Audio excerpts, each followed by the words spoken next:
Mettez le petit bonhomme en peluche dans l'armoire. Lorsque la porte se ferme et s'ouvre, elle devient vivante. N'aimerais-tu pas y mettre une poupée à l'échelle une heure une? Le petit bonhomme regarde le grand garçon et se cache dans un coin. Effrayé, curieux, Oli tend la main et se tripote les doigts. Le méchant dégaine sa dague. Il poignarde le doigt d'Oli dans une attaque surprise. Oli recule de douleur. Grâce à la protection d'Oli, les deux hommes établissent peu à peu une relation de confiance. L'Indien s'avance et prend la main d'Oli.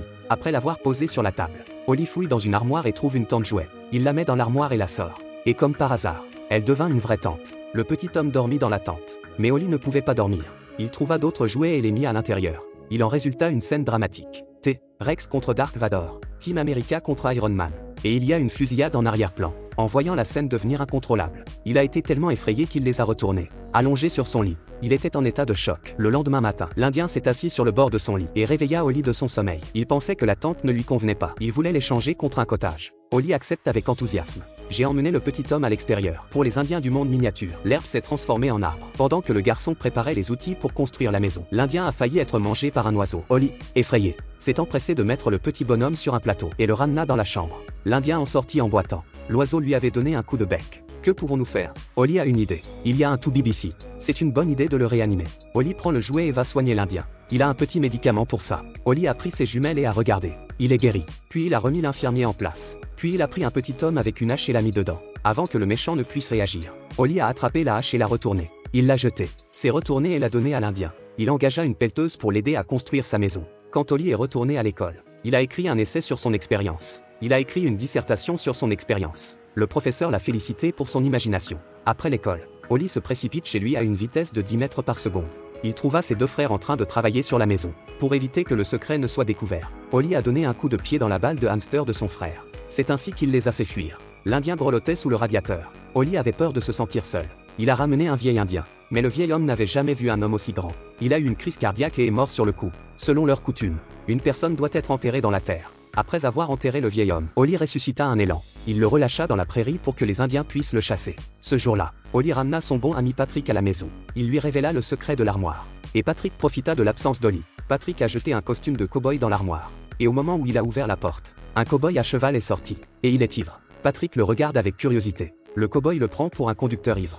Se retourne et lui tire dessus à 2 reprises. Oli a mis le cow-boy dans un tiroir pour le dégriser. Le lendemain, Oli est à nouveau réveillé. Il s'avère que les cow-boys et les Indiens se disputaient. Le cow-boy s'est servi de ses chaussures comme couverture pour tirer. L'Indien a tiré une flèche sur le chapeau du cow-boy.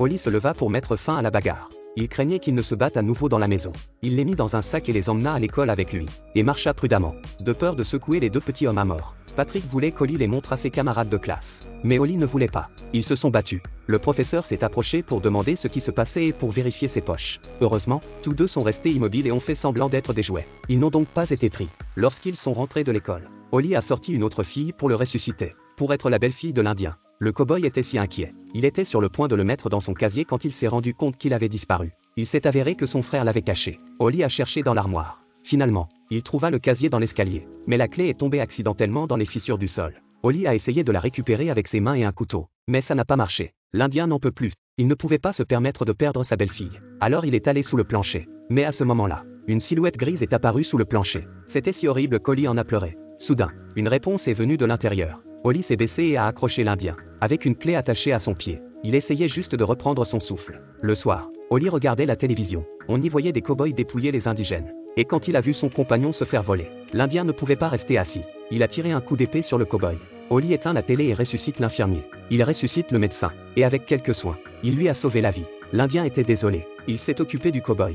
Et c'est là qu'Oli a compris qu'il ne faisait pas partie de ce monde. Après tout, il était temps pour eux de retourner dans leur propre monde. Après un bref au revoir, les deux se sont posés. La petite porte. La porte qui se ferme et s'ouvre. Ils étaient de retour dans leur propre monde. Et Oli verse une larme. Si vous aviez cette armoire, qu'aimeriez-vous faire revivre? N'hésitez pas à en discuter dans les commentaires. À la prochaine fois.